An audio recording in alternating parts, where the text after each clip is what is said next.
Hari ini kita sampai pada buah Roh Kudus yang kelima, yaitu kemurahan. Anda bisa memeriksa keselamatan Anda sendiri. Anda bisa melihat hidup Anda sendiri dan mengetahui apakah Anda sungguh seorang anak Allah dengan melihat apakah Anda lebih murah hati mulai sejak Anda menerima Yesus sebagai juru selamat Anda secara pribadi. Kemurahan artinya adalah melakukan sesuatu untuk orang lain, meninggalkan apa yang sedang Anda kerjakan, berinisiatif untuk melakukan sesuatu untuk seseorang yang membutuhkan bantuan, sekalipun kalau orang itu tidak layak menerimanya, sekalipun dia tidak meminta hal itu. Ini tidak biasa.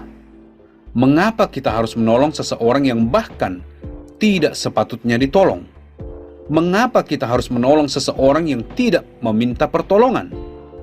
Alasannya adalah karena kita sudah mengalami kemurahan Yesus Kristus. Kita tidak meminta Dia untuk naik ke atas kayu salib.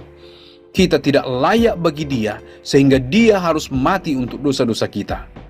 Namun Dia naik ke atas kayu salib untuk mati, menderita, mencurahkan darahnya dan mati untuk dosa-dosa kita.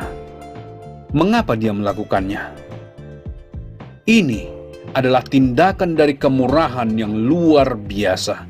Jadi ketika kita sudah menerima Yesus sebagai juru selamat kita, kita menyadari, wow, kita adalah orang yang paling diuntungkan dari tindakan kemurahan yang paling luar biasa. Yesus disalibkan untuk kita, orang berdosa yang tidak layak. Ketika kita sudah menerima Yesus sebagai juru selamat kita, rohnya, DNA-nya masuk ke dalam hati kita, dan kita menjadi sedikit lebih seperti Dia. Kita menyadari bahwa ada banyak orang di sekitar kita yang membutuhkan pertolongan. Mungkin mereka terlalu malu untuk meminta pertolongan. Mungkin mereka terlalu sombong untuk meminta pertolongan. Bahkan mungkin mereka sendiri tidak mengetahui bahwa mereka membutuhkan pertolongan. Izinkan saya memberikan contoh. Anda tahu bahwa ada banyak orang yang tidak tahu bahwa mereka akan masuk ke neraka. Mereka tidak tahu. Mereka tidak meminta pertolongan dari Anda untuk menolong mereka. Tetapi karena Anda tahu mereka membutuhkan pertolongan, Anda tidak mau melihat mereka masuk ke neraka selamanya. Apa yang harus Anda lakukan? Anda lakukan tindakan kemurahan. Apa tindakan kemurahan terbesar yang dapat Anda lakukan adalah untuk melakukan apa yang dilakukan Yesus untuk Anda. Anda tidak bisa disalibkan. Anda tidak bisa mati untuk dosa seseorang. Tetapi Anda bisa pergi dan katakan kepada mereka, ada pemberian Allah yang menakjubkan. Mungkin Anda akan dimarahi oleh karena hal itu.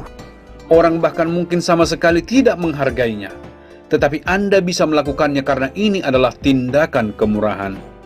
Anda tahu ketika Yesus disalibkan, orang-orang tidak menghargainya. Orang-orang di sekitaran salib itu meneriakkan, salibkan dia, salibkan dia. Mereka tidak tahu apa yang sedang dia lakukan. Dia sedang melakukan tindakan kemurahan yang terbesar. Jadi kadang-kadang kita harus membagikan Injil karena kita tidak ingin melihat teman-teman kita masuk ke neraka. Kita tidak mau melihat saudara-saudara kita masuk ke neraka.